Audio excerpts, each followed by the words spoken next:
This is the You, Me, and BTC podcast. Cryptocurrency decrypted. Welcome to episode 96. A relatively new forum over at Roger Ver's Bitcoin.com hopes to establish a more open and civil Bitcoin discussion platform. To get things going, Ver has invited 40 Bitcoin superstars to host Ask Me Anything sessions on the forum. Today, we'll chat about possible pros and cons of this endeavor and share some thoughts about the best ways to discuss anything on the internet. Then after that, I'll share my interesting experience with Facebook advertising. I probably shouldn't have been, but I really was surprised when I saw that you can target categories as specific as high spenders at mid-range restaurants. Your hosts today are Tim Baker, John Stuart, and myself, Daniel Brown. Here we go.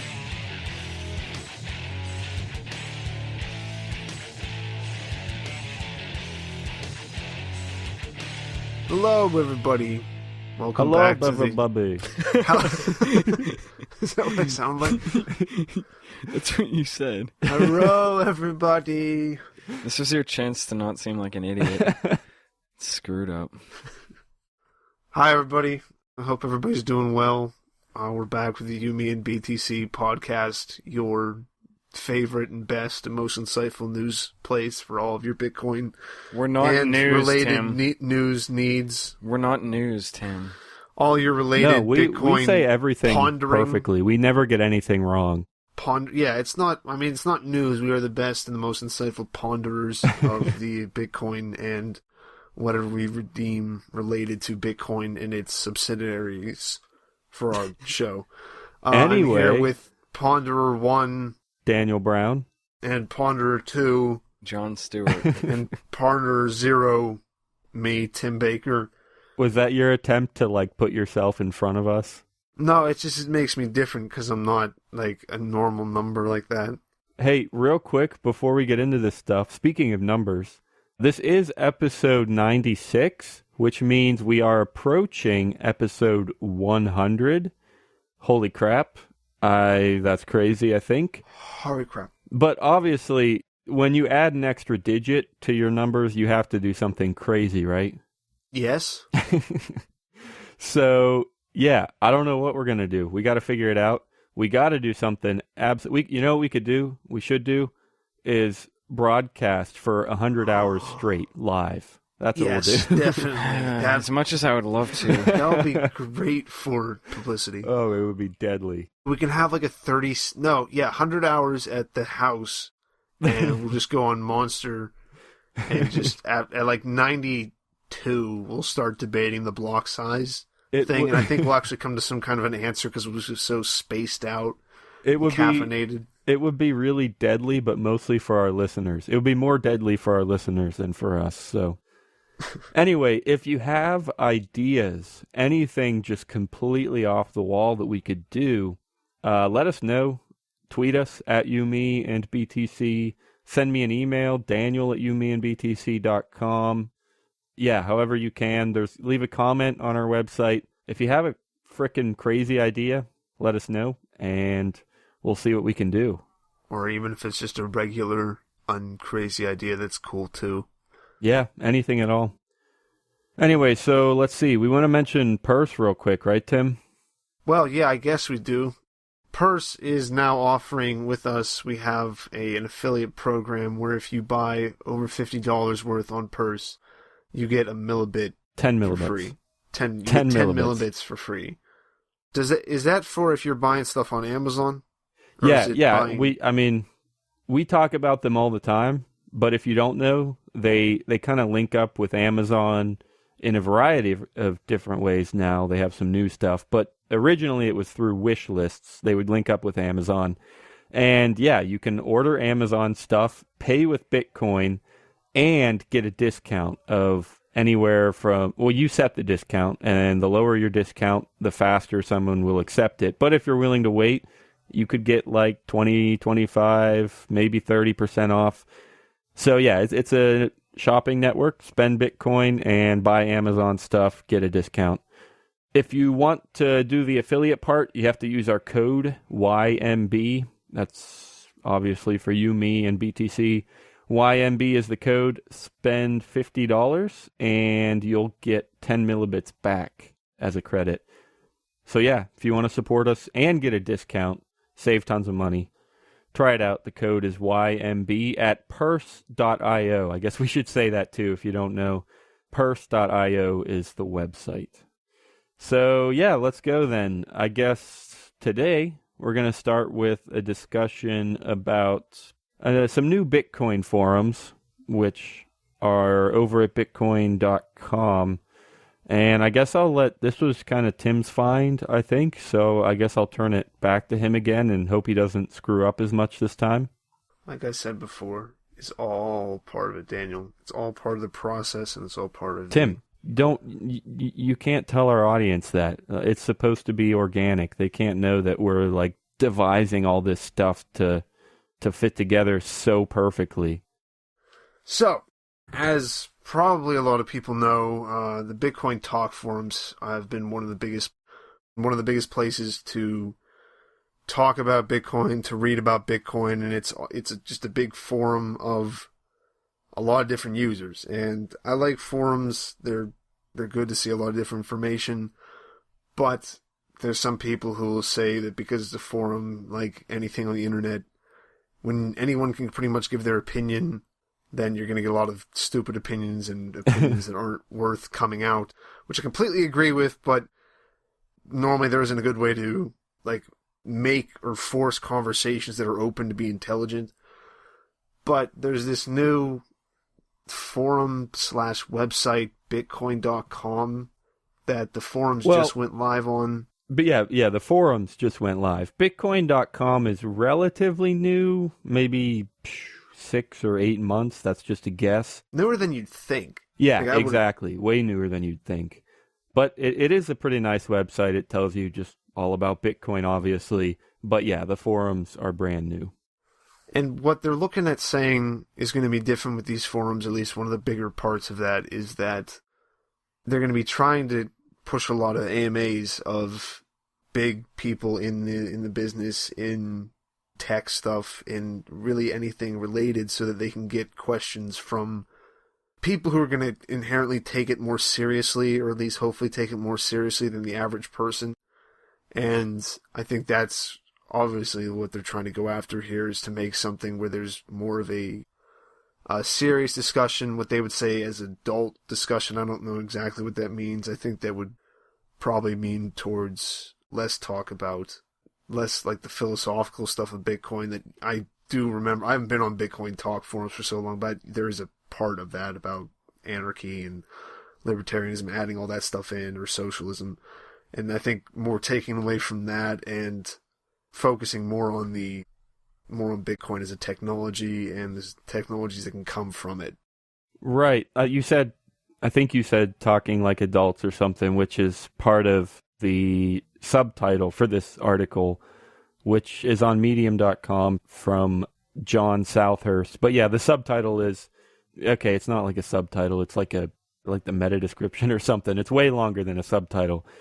But it says, Bitcoin may still be geeky with its online forums and chat groups, but it needs a place where people who define the industry can talk like adults. Roger Ver's Bitcoin.com is trying to be that place.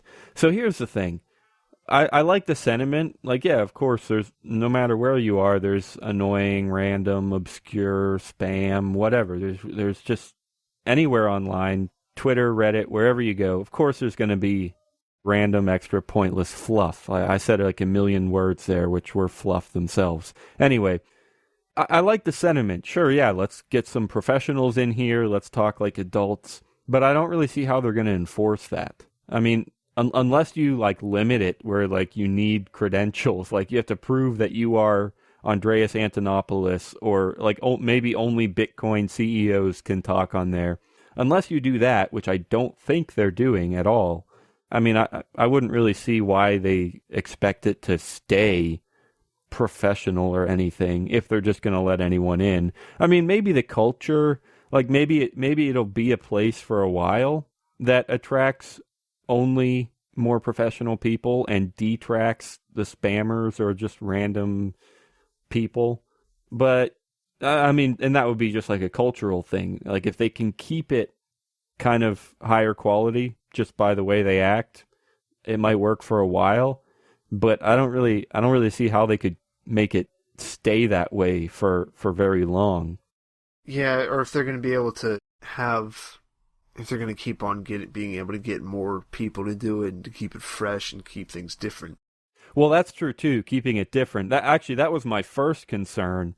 Yeah, that's you the can't first just have thing. the same people talking over and over again. Yeah, it was the first thing I said after I read this headline was, "Well, what's wrong with Bitcoin talk?" And yeah, it actually was. He is correct there. But yeah, like I don't really see how it's going to be different. Like I said, for a while they might be able to keep it more professional, but if they're letting anyone in, it'll be just like Bitcoin Talk. It'll be just like Reddit, Bitcoin Reddit. So I don't know. I mean, I guess one thing that they claim that they'll do is kind of avoid some of the because they on Reddit they like banned discussion of Bitcoin XT censorship. That's the word I'm looking for. Supposedly, this new forum is going to have less censorship like that. But again, is it going to stay that way, or even if that's only a promise? There's no guarantee. It's just them promising, oh yeah, we're going to keep this. You can talk about anything. And again, I don't know if or how that really makes it different than Bitcoin Talk. But anyway, they're trying. We mentioned the AMAs before. They're going to be having 40 of them. They'll be taking questions for 2 weeks between the 2nd and the 18th of November. With, it seems every day there's going to be 3 new Ask Me Anything sessions. Some of the people that you'll be able to talk to are Andreas Antonopoulos, CEOs like Wences Ciares, Jeremy Allaire, Barry Silbert, and Patrick Byrne. You can talk with some developers such as Gavin Andreessen, Mike Hearn, and Jeff Garzik. And this whole idea, this part I really do like, just because, yeah, of course we want to know what all these relatively well-known people are thinking about and planning on and working on. Yeah, sure. I love an event like this. They call it the virtual Woodstock of digital currency. So it's I don't really get the Woodstock reference. Well, just because being a big gathering. They're planning to have people being naked in the mud and doing acid.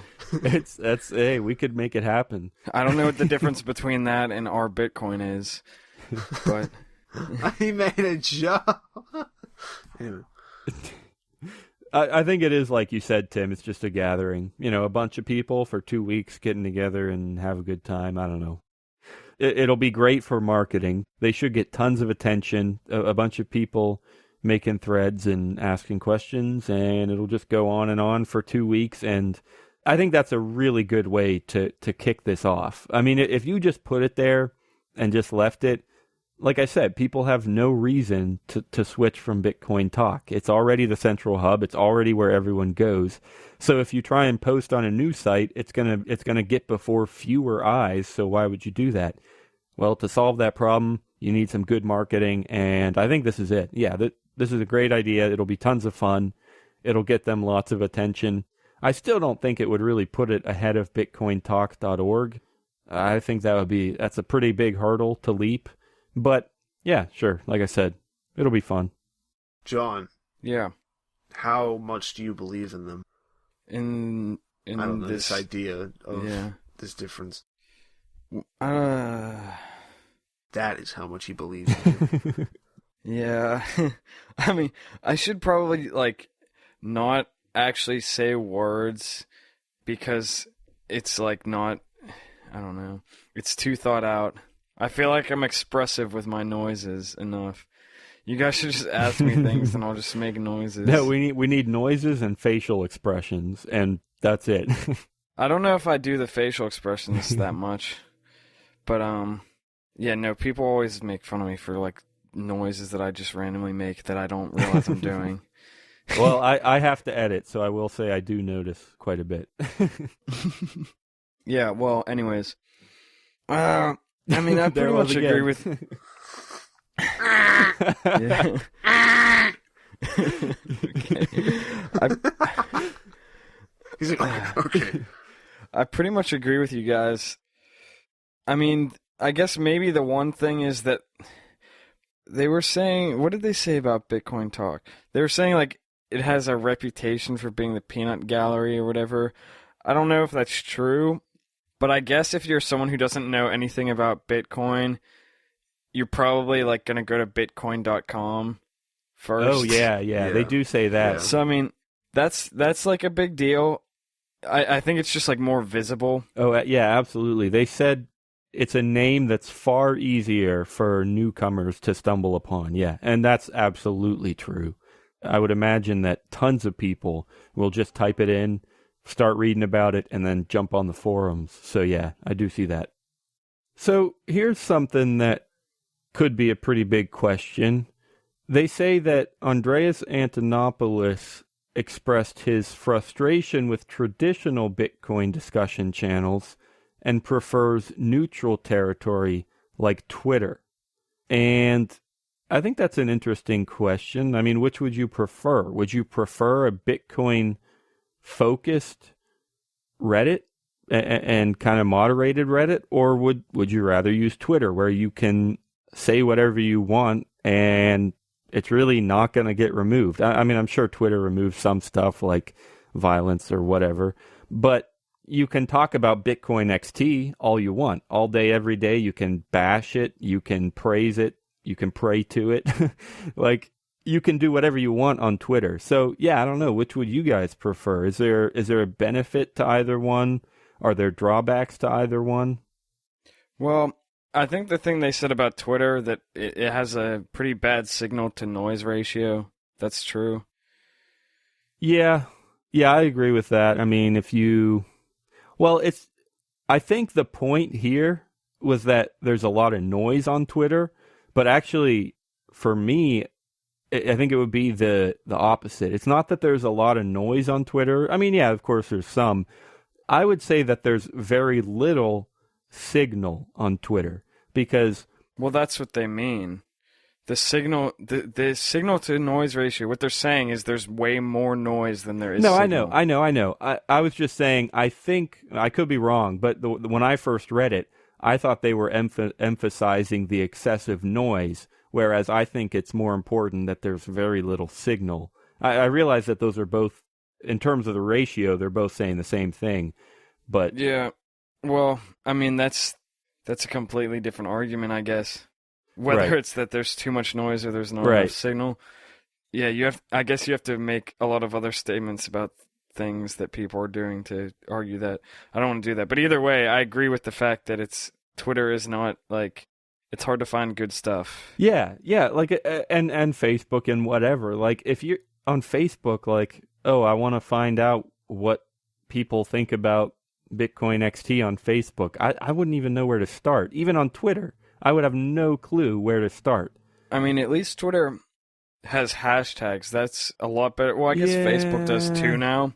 It's easier to find topic things on Twitter, but there's still so much spam in there. Yeah, and if you did find if you click on the Bitcoin XT hashtag, yeah, there's a ton of stuff, non-stop list of tweets, and they're not really in any order. And even if you knew somebody like Mike Hearn, even if you knew that Mike Hearn was behind Bitcoin XT, which newcomers might not, but even if you knew that and you go to Mike Hearn's Twitter page, even that's going to be a bunch of obscure things in no particular order. You might get a Bitcoin XT, like, really deep and provoking thought every, like, 10 tweets, and they're not in any order, and there's other retweets and whatever in between all of them and cartoons. So even when you try to focus and you check on the right people's profiles, it's still going to be really hard to keep track of things and have a conversation. Yeah. But at the same time, I guess one of my biggest arguments would be that channels like Our Bitcoin or Bitcoin Talk, I would say that those are neutral territory in a way. I guess not so much like, yeah, sure, our Bitcoin, you can ban stuff, or Bitcoin Talk. People, if you're in charge there, you can ban stuff, you can delete stuff, whatever. Yeah, that's not neutral. I guess I understand that. But my point would be like, oh, then make a new Reddit, make a new forum. And I guess that's what they're doing right here. But those channels can be duplicated and adjusted to your own personal liking. And if other people like it too, then they'll participate. And there's a Bitcoin XT subreddit, and it's gaining some decent traction.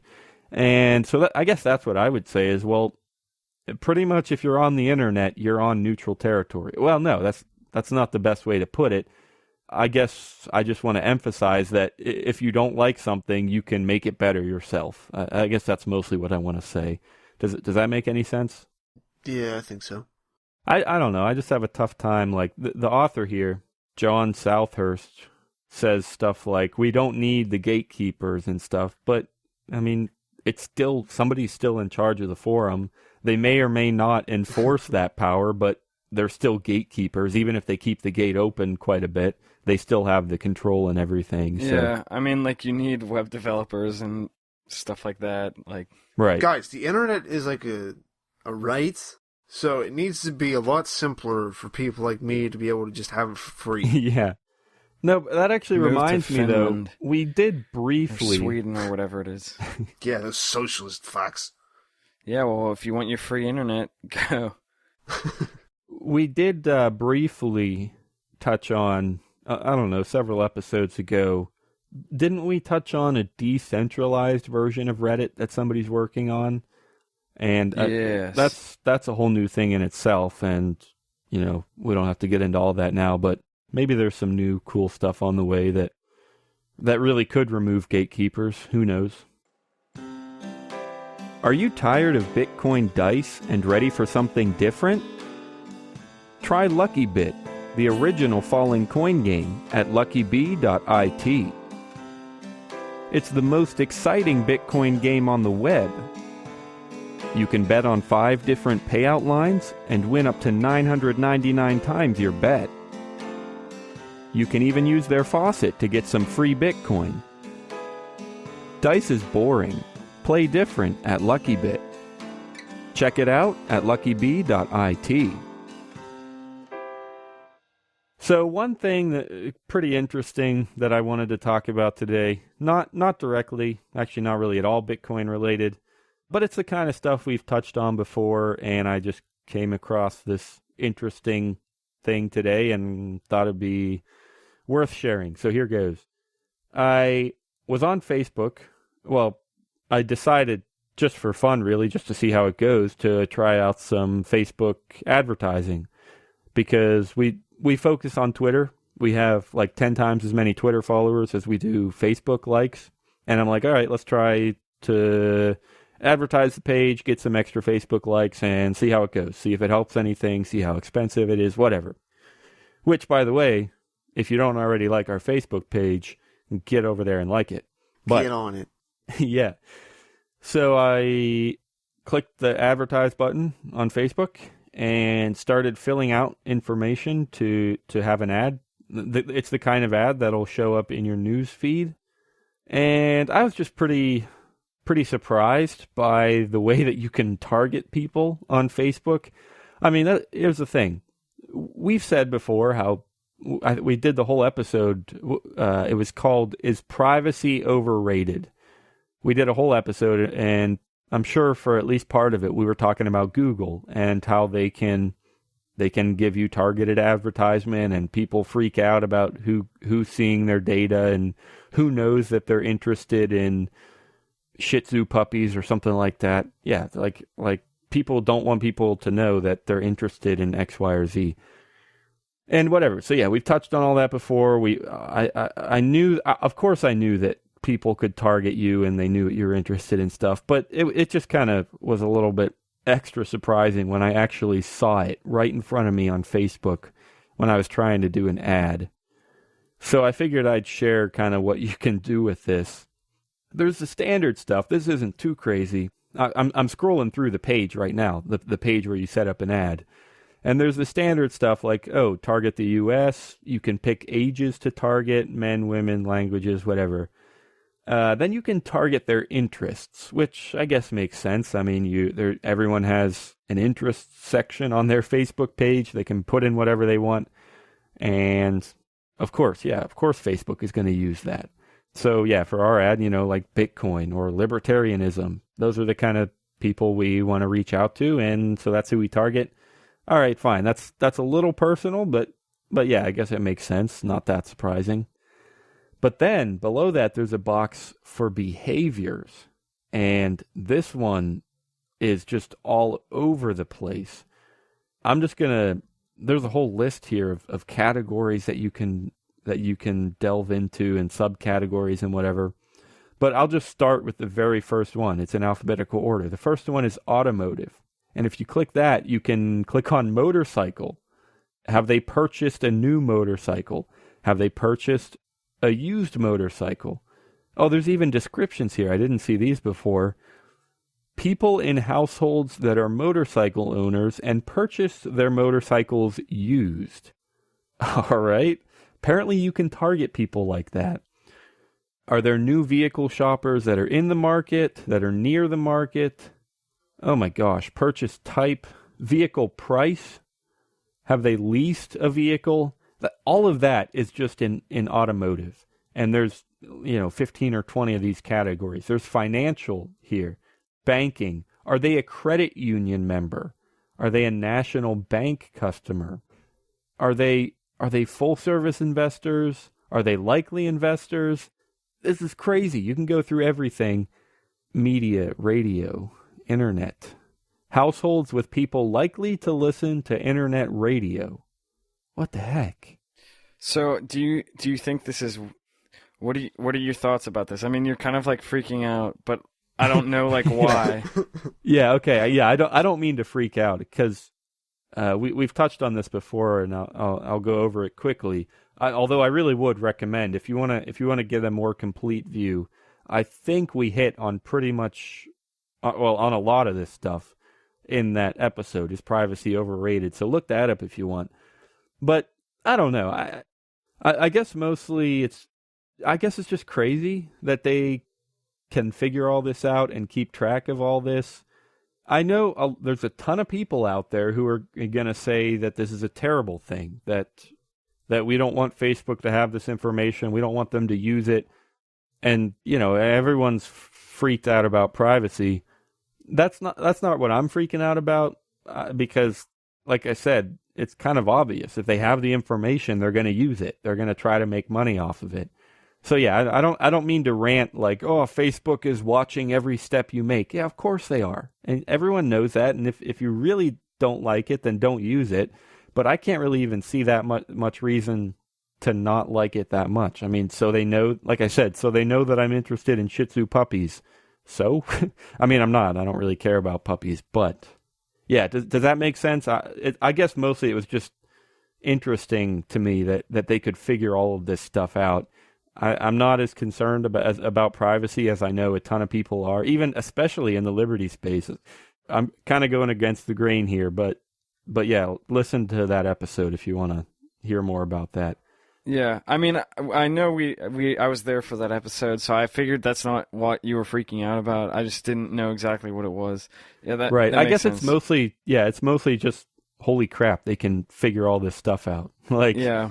I knew the interests, like, yeah, of course, you type it in. It's that simple. They have a list of interests, and so they target interests. But, like, are you likely to listen to internet radio?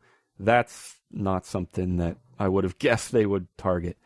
Food and drink, cereal, fiber cereals.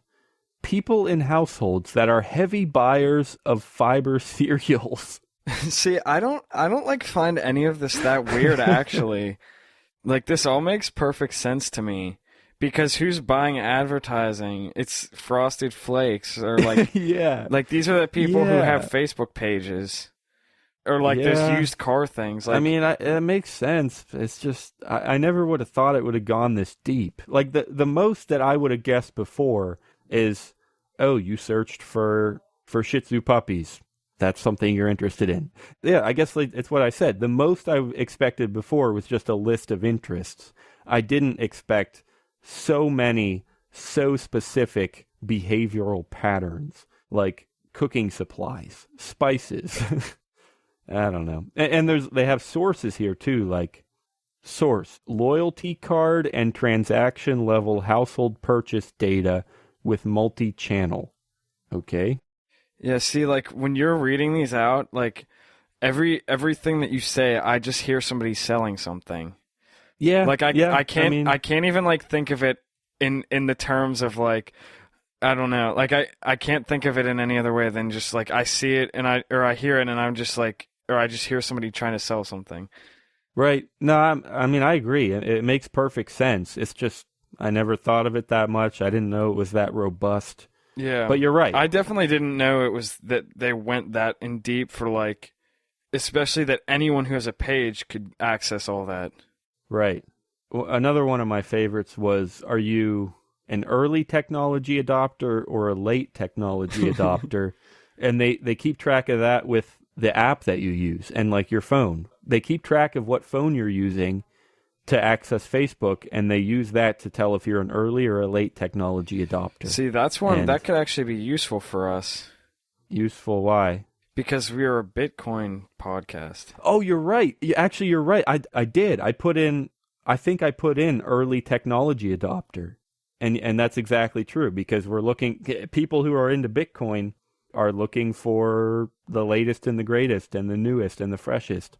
Yeah, I forgot about that, but you're right. I think I did put that in.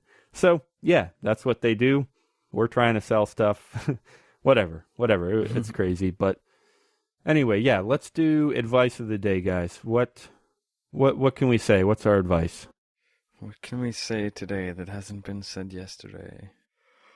Oh, man. I was going to say that you should come up with your advice beforehand, but I know I've done that before.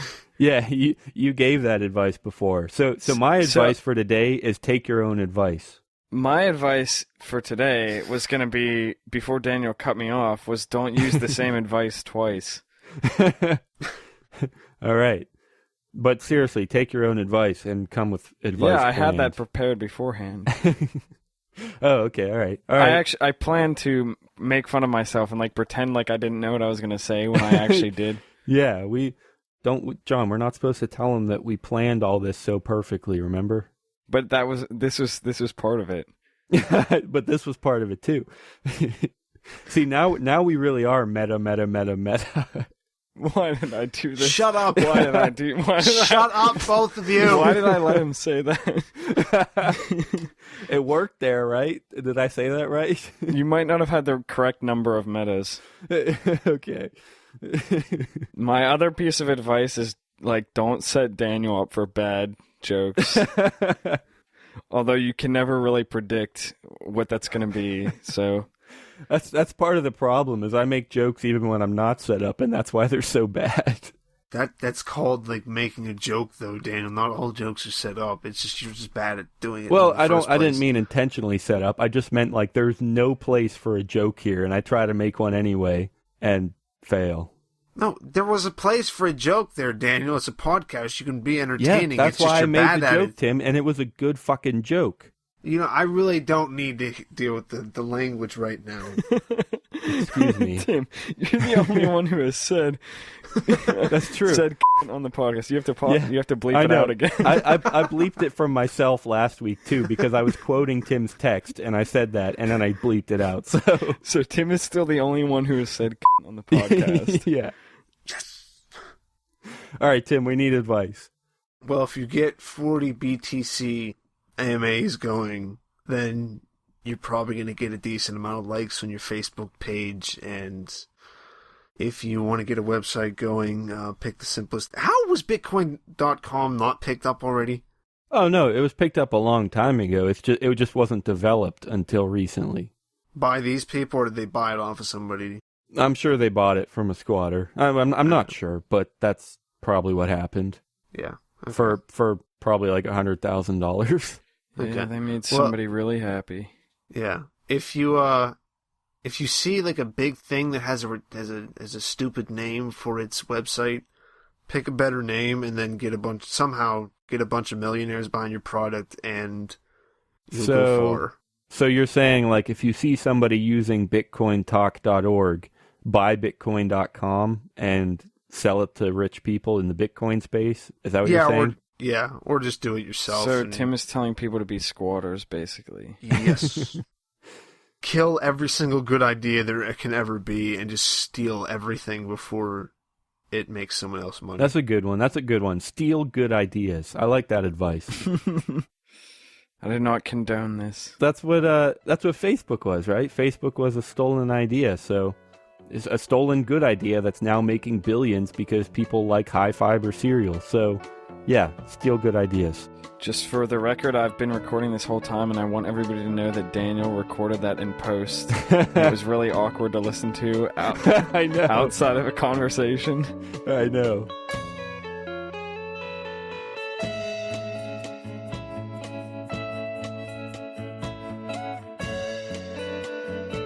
Thanks for listening to episode 96. All of the music in today's show was from John Stuart. Remember to check out this week's show notes at youmeandbtc.com and let us know what we should do for episode 100. We'll see you next Thursday.